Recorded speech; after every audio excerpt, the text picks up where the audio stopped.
Okay, so a friend of mine, I had moved to the Catskills and she was still in New York, and I don't know exactly what happened, but somewhere in the midst of her life she came to almost like a nervous breakdown, and after that she was like, "I'm saved." I'm like, "You're what?" Like, I don't know what saved is. And she's like, "Yeah, I'm born again." And I'm like, "Okay, whatever." So um nobody in our circle of friends, being witches, ooh, because she was one of my solitaire friends, nobody was talking to her. You know, she'd be like, da da da da da da. I'm like, "Hey, how'd you doing?" Give her a call. And she'd be like, "Blah, blah, blah, blah, blah. I'm walking with the Lord." And I'd be like, "Okay." And then she'd be like, "Well, the other day I was this, that, the other, da da da da da da da. And then I was in the shower praying to Jesus." And I'm just like, "Okay, you're talking to Jesus. It's like, wow. It's like I talk to spirits and command spirits and this, that, the other. Like, what's the big deal?" So I just kind of humored her, listened to her, whatever. And everybody in our circle of friends, nobody would talk to her. And they'd always say, hey, how is she?" And I'm like, "She's cool. She still has her same number. Give her a call." And nobody did. But I gave her a call because she was still a good friend. I mean, I didn't care what my friends believed. I mean, they could whatever, call anything, and I'd be like fine with that. It's like, hey, it's your life, it's your deal, no big whoop. So anyway, gosh, there's just so much I don't even know how to put into words. But eventually I had moved, this, that, the other, moved to DC, now moved to Jersey, then DC, and I had taken a photograph, and this was after I heard about my husband's infidelities, and that's a whole long story. I mean, my life is nothing but a long story, but that's why it's so hard to be like, focus, focus. Like, I love details in art. I'm such a detail person. But talking is not my forte. I'd rather write. And even if I write really long-winded, and I like to have editors look at my stuff. So anyway, long story short, we were traveling all around the world, this, that, the other, and I'd asked him point blank on specific occasions. When you have that woman's intuition thing where you're like, I think something's up. Well, guess what? That's a God-given gift that, women, they know things. I think we're given that God-given talent so we can, take care of our kids and our families, and, that hunch can protect us. So anyway, and I'd ask direct questions about this, that, the other. He'd lie to my face. And when we married, he was like, "There's only one thing you can do that will ever upset me, and that is lie to me." So, I can't lie to him, but he can lie to me. Okay. So anyway, hypocrisy, double standards, do as I say, not as I do. Anyway, whatever kind of mixed messages stuff you're talking about, whatever. So anyway, after he said, "No, I didn't," well, I took him for his word and went on from there. So years passed, this, that, the other. I find out the truth. It's a big blah, blah, blah, big thing. So, it's like, okay, I can't handle it. So he wants to go to different places, like let's go to Brazil or let's go to Thailand. And I'm like, those places have nothing beautiful that I want to see, being that you did things that you shouldn't have done while you were there.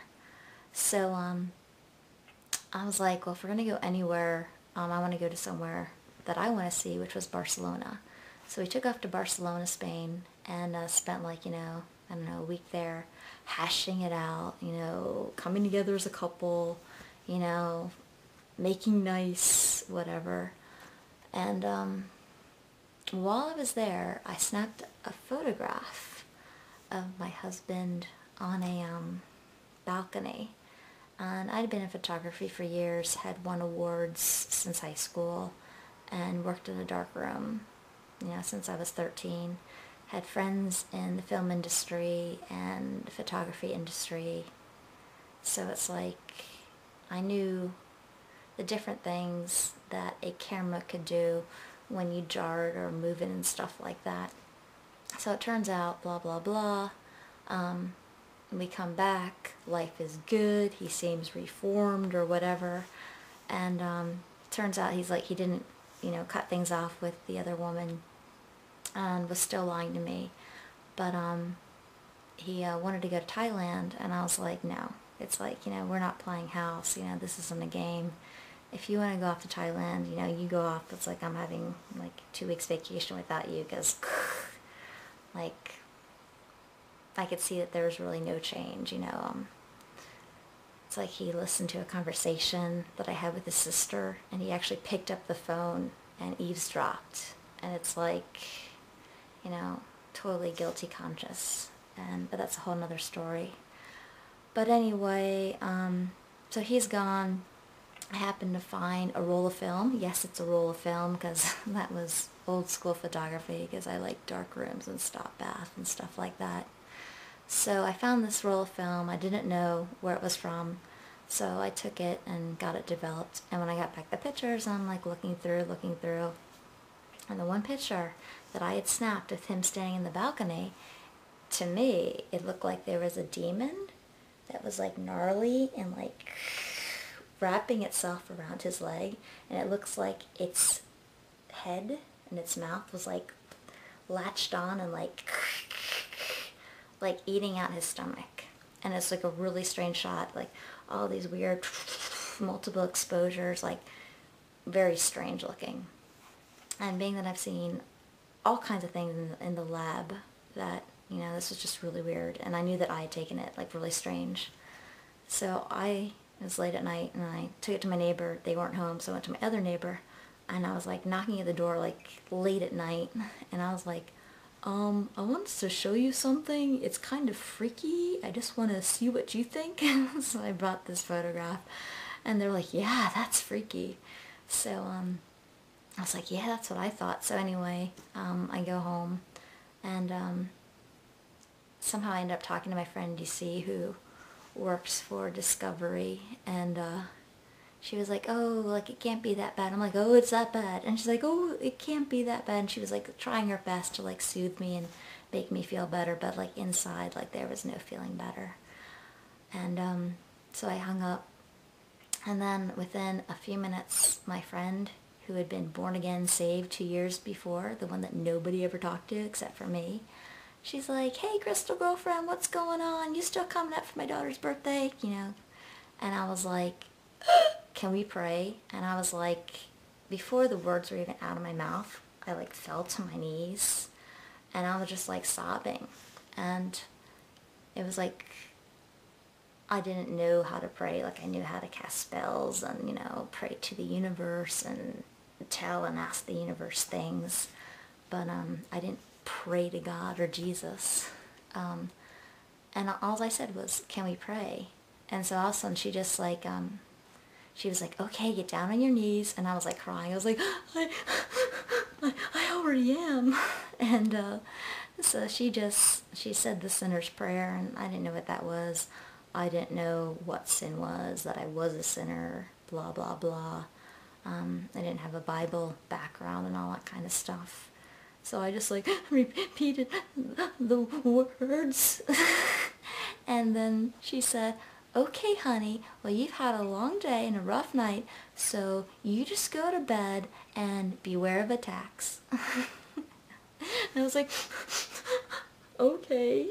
And then hung up the phone. And then, just went upstairs and went to bed.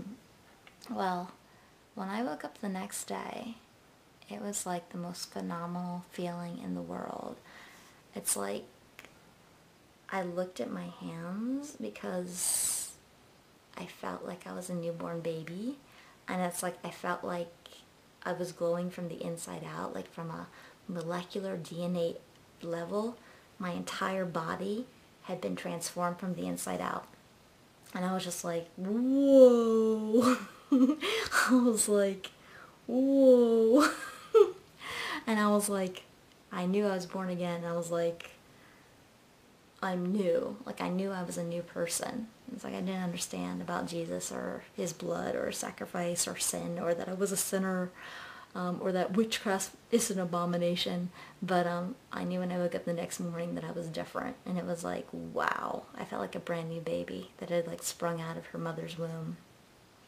So I was like, I knew I needed to be baptized. So it's like, I went into the bathroom and I was like, hey Jesus, like, my friend, she talks to you in the shower, so I am too. So like, I'm like, in the shower, I'm like, I know sitting in the shower for like probably like an hour going, whoa, like, like, I'm so different. I'm clean. I feel clean from the inside out. Like, whoa, it was phenomenal. And so I was like, washing my hair. I'm like, hey Jesus, like, wow, I feel so clean, and whoa, and I know I'm supposed to be baptized. And it's like I knew that inside. It was really weird. It's like God put that in my heart. And I was like, okay, so let's make this baptizing, okay? I guess probably other people have to do it to you, but let's just call this my baptism. So that was back October 2001. And the really cool thing about that is 2 weeks after 2001, my husband and I were in Sterling, Virginia, and we're garbage picking. And we needed a new toilet because the one that we had was leaking. So we found a toilet that they were giving away. It was a friend of his mom. His friend's mom was moving. So there was this entire, like, the entire front of the lawn was covered with garbage bags for the garbage men. So me, this little blonde-haired girl and her brother, and their little brown-haired friend, all under like probably the ages of like 6, 7, 8. They were all milling around, and we're like going through the garbage, and ooh, check this out, and check this out, and check this out. And I was like so psyched because I found a Miami Dolphins t-shirt and bandana. And that was my team that I picked from 1975 because I had to have my own team. So I was like way psyched. I'm like, scored, garbage score, yes, clothing, awesome. So I'm like, yeah, this is a good day. I scored some good garbage. And so I'm just like, still picking through because you never know what else you're going to find in the garbage. And being an artist, you want to find it all and throw it in your car and then take it back to the art studio and then make something like in the next 10 years. And you use it all because it's all very important. So I'm still like in the garbage looking through stuff. And all of a sudden I hear the little blonde-haired girl say, here, you'll need this. And I look up and this little girl is holding out this Bible. There you go. She says, here, you'll need this. And being an artist, I'm like, I'll need this, huh? And she goes, mm-hmm. So I'm like, okay, whatever. I'm an artist with a Bible. Big deal. I'm a witch with a Bible who's an artist. I'm an artist who's a witch with a Bible. Like, big deal. I'd probably like cut it up, chop it up, make it into something. And like, it's so funny because God knew that if anybody else would have given me this Bible, a garbage Bible, I would have been like, yeah, it's okay. It's okay.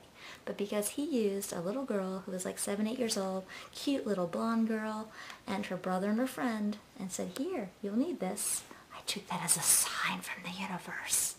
I'll need that, huh? And then sure enough, that was 2 weeks after 9/11 in 2001, obviously. And then October, when I got saved, I was like, as soon as I was born again and baptized myself in the shower, talking to Jesus like my friend, I was like, oh, I have a Bible in the house. Where in the world did I put that Bible that that little girl gave me? So anyway, I'd made a big witch altar after 9/11 happened. So I had like a crown, I had the globe, I had sand, I had all this mystical stuff that I'd done after 9/11, and I put it in my living room, like my little altar with my little altar figures on it, and this was on it. So I just started reading it.